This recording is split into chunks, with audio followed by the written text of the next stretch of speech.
प्यारे बच्चों, आपका सामाजिक अध्ययन की भूगोल की कक्षा में स्वागत है। आशा करता हूँ आप भी अपने स्थान पर कुशल मंगल होंगे, अपनी सेहत और अपनी पढ़ाई का पूरा पूरा ध्यान रख रहे होंगे।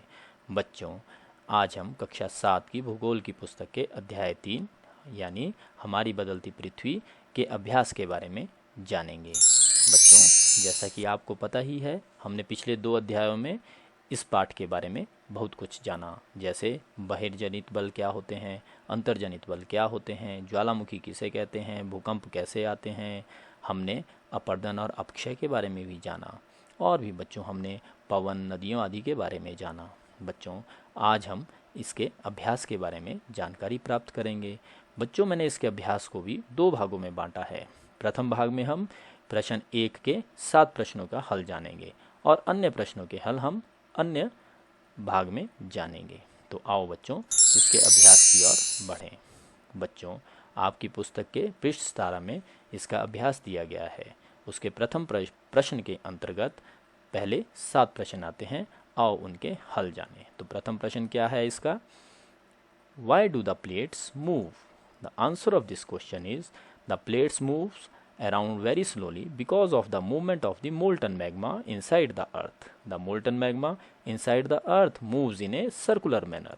अगर हिंदी में जाने तो प्लेटें क्यों घूमती हैं, तो उत्तर है इसका बच्चों, प्लेटें हमेशा धीमी गति से चारों तरफ घूमती रहती हैं क्योंकि ऐसा पृथ्वी के अंदर पिघले हुए मैग्मा में होने वाली गति के कारण होता है। पृथ्वी के अंदर पिघला हुआ मैग्मा एक वृत्तीय रूप में घूमता रहता है। बच्चों, now next question, what are exogenic and endogenic forces? Answer of this question is exogenic forces are those forces that works on the surface of the earth, for example weathering, erosion, etc. Similarly, endogenic forces are those forces which acts in the interior of the earth. It sometimes produces sudden movements on the earth and at other times produces slow movements, for example volcanoes, earthquakes, etc. अगर हिंदी में जाने, बहिर्जनित और अंतर्जनित बल क्या हैं? बहिर्जनित बल पृथ्वी की सतह पर उत्पन्न होते हैं, उदाहरण के लिए अपक्षय या अपर्दन आदि। इसी प्रकार अंतर्जनित बल पृथ्वी के आंतरिक भाग में घटित होते हैं, जो कभी आकस्मिक गति उत्पन्न करते हैं तो कभी धीमी गति, उदाहरण के लिए भूकंप, ज्वालामुखी आदि। Now question number 3, what is erosion? Erosion is the wearing away of the landscape by different agents like water, wind and ice. The eroded material is carried away or transported by wind, water etc. and eventually deposited. अगर हिंदी में जाने तो अपर्दन क्या है? अपर्दन भूदृश्य पर जल, पवन एवं him जैसे विभिन्न घटकों के द्वारा होने वाले क्षय को अपर्दन कहते हैं।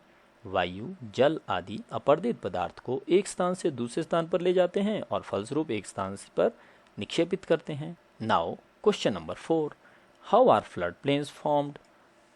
During the rains the river overflows its banks. This leads to the flooding of the neighbouring areas. As it floods it deposits layers of fine soil and other material called sediments along its banks. This leads to the formation of a flat fertile known as flood plain. अगर हिंदी में पूछें तो बाढ़कृत मैदान का निर्माण कैसे होता है? वर्षा काल में नदी अपने तटों से बाहर बहने लगती है, फलस्वरूप निकटवर्ती क्षेत्रों में बाढ़ आ जाती है। बाढ़ के कारण नदी के तटों के निकटवर्ती क्षेत्रों में महीन मिट्टी एवं अन्य पदार्थों का निक्षेपण करती हैं। ऐसी मिट्टी एवं पदार्थों को अवसाद कहते हैं।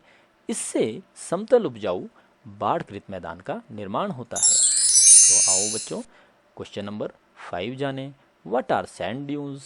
When the wind blows, it lifts and transports sand from one place to another. When it stops blowing, the sand falls, and heaps of sands like low hills deposited at a place due to the wind's action in the desert areas are known as sand dunes. Hindi में जाने तो बालू टिब्बा क्या है? बालू टिब्बा पवन चलने पर यह रेत को एक स्थान से दूसरे स्थान पर पहुंचाती है। जब पवन का बहाव रुकता है और रेगिस्तान इलाके में पवन की इस क्रिया से रेत के ढेर छोटी पहाड़ी की तरह एक स्थान पर इकट्ठे हो जाते हैं तो बालू टिब्बा कहलाता है। Now question number 6, how are the beach formed? Sea beaches are formed by the deposition of silt and sediments along the shores due to the sea waves. अगर हिंदी में पूछें तो समुद्री पुलीन का निर्माण कैसे होता है? समुद्री पुलीन का निर्माण समुद्री तरंगों के द्वारा किनारों पर महीन मिट्टी और अवसाद जमा होने के कारण होता है। आओ अब प्रश्न नंबर 7 जानें। What are oxbow lakes?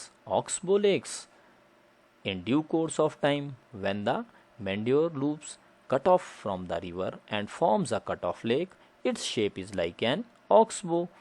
Hence the cut-off lake is called oxbow lake.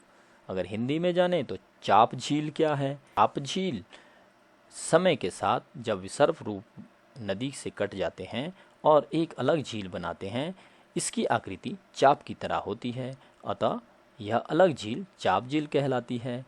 तो बच्चों, आज हमने प्रथम प्रश्न के अंतर्गत 7 जो प्रश्न थे उनके उत्तर जाने। तो बच्चों, आशा करता हूँ कि आपको इन प्रश्नों के उत्तर समझ आ गए होंगे। बच्चों, इस वीडियो के साथ एक कार्यपत्रक भी जुड़ा है और आपसे अनुरोध है कि उस कार्यपत्रक में दिए गए प्रश्नों को जरूर हल करें ताकि आपकी इस पाठ के प्रति और समझ बन सके। धन्यवाद। खुश रहो, स्वस्थ रहो। Thank you.